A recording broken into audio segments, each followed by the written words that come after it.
Hi friends, చెరుకులు తింటున్నాం.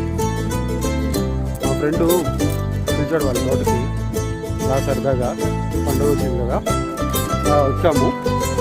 చాలా years తర్వాత చాలా ప్రశాంతంగా ఇలా పొలాల్లో చెరుకు తోటల్లో అలా తిరుగుతుంటే సూపర్ అనిపించింది.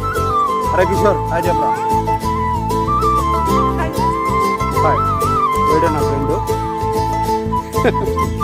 చాలా ప్రశాంతంగా ఉంది. పల్లెల్లో ఉండే వాళ్ళకి ఈ బెంగళూరులో హైదరాబాద్లోనో ఉండే వాళ్ళ లైఫ్ చాలా బాగుంటుంది అనుకుంటారు. అక్కడ ఉండే వాళ్ళకి ఇక్కడ ఉండే లైఫ్ చాలా ప్రశాంతంగా ఉంటుంది అనుకుంటారు. So different people, different opinions. మీలో ఎంతమంది ఎలాంటి లైఫ్ కోరుకుంటారు? ఇలా పల్లెల్లో ప్రశాంత లైఫా, సిటీలో గోల లైఫా? కామెంట్ చేయండి.